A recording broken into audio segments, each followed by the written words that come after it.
कहीं से करेला कि डर लागे लोटे कि जब आदत धरवलू अरे छोटे में बोलो काहे ला जानू। अच्छा अच्छा एक बात कौन बात बा कोची होटल में दादा होटल के सब लोग जा रहे कि कहीं से पढ़े लाए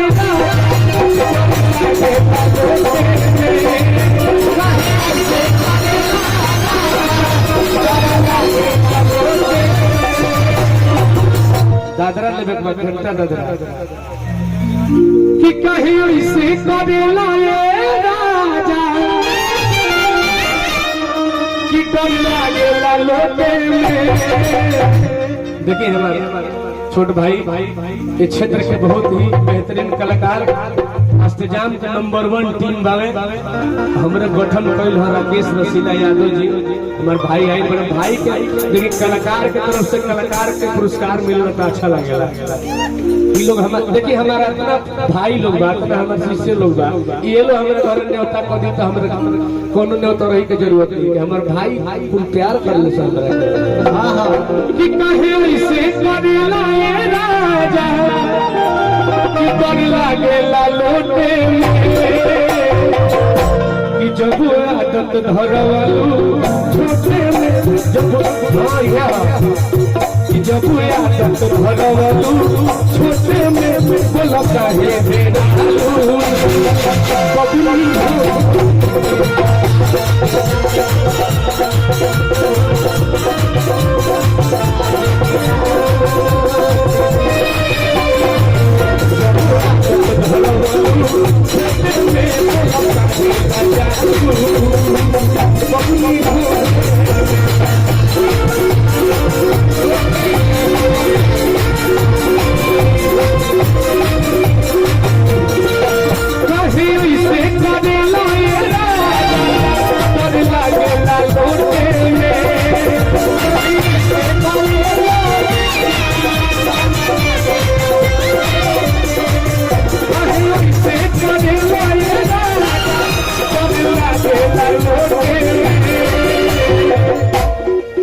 जब आदत धरवलू ये बात कि जब आदत धरवलू छोटे में बोला काहे ला जानू।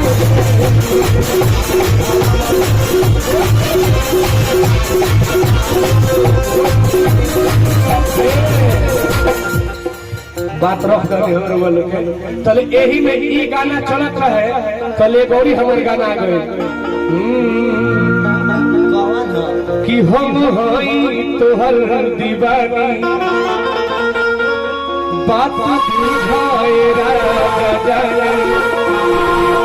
बात बुझाए राजा अरे की कारी कारी अरे की कारी कारी ओखिया से करके कलाकारी जाने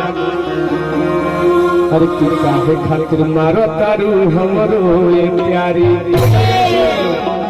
बहुत गाना के भीड़ बखारी करी ओके से बके कलाकारी लोग बड़ी प्यार दुलार देहल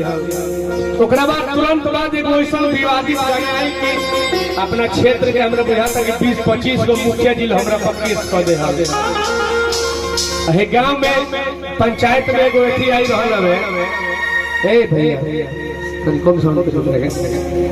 इज्जत घर बनवावे के है मुखिया जी 12,000 रुपया देकर लावे लैट्रिन बनवावे के ओही पर हमारा ऐसा भी गाना बावे कि आज तक न्यूज पर भी चल रहा है ततने केस भइल तो मैनेज हो गई जनता जनार्दन के प्यार बा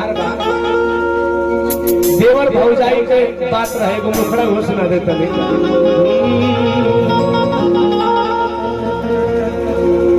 देवर अपना भौजाई से पूछता है भौजी चंदन को भौजी ये बताओ कि तारा इज्जत घर बनल हो ना मुखिया जी के लगे आइल कि घर घर इज्जत घर बनावे 12,000 रुपया पास होता मोदी जी का ओर से हाँ लोग बाहर पूरा अब जाई ना ये बड़ा प्रोग्राम खत्म हो गई खाली है राजे रुआ बिना लाइट बोर्ड ले चल जाई ना घरे जात जात पूरा खीर पकौड़ी रुआ गर्दन पर ले चल जाई। उहे जेवर भौजाई के बात होता एक मुखड़ा गाय ओकरा बाद से बहुत कलाकार लोग आइल ओकरा बाद फिर आई हमरा के चढ़ा देले बोलो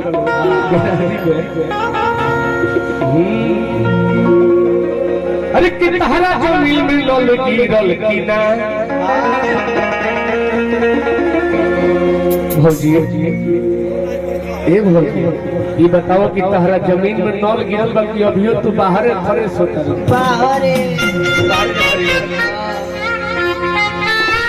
अरे कि तहरा जमीन में नल गिरल की ना अरे जो जना के लाभ कोनो मिलल की ना लइका बात के भौजी बताओ अरे कि तहरा जमीन में नल गिरल की ना अरे कि जो जना के लाभ कोनो मिलल की ना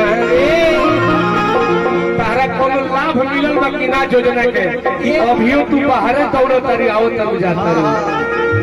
अरे कि तहरा जमीन में नल गिरल की ना जो जना के लाभ कोनो मिलल की ना तू अपना नाम बताए ले फरे से चलू तू अपना नाम बताए ले तुम्हें फरे से चलू बाकी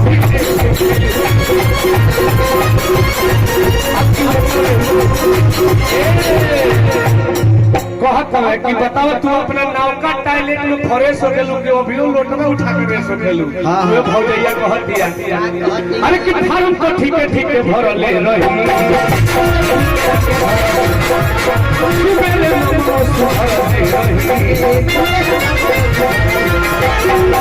फार्म तो ठीके भरले रहे तू बेर नमो सुधरले रहे का भई तयाई पैसा पायावत से दबा गई चाचा तयाई पैसा पायावत से दबा गई मुखिया जी पैसा मुखिया जी सारा जमीन में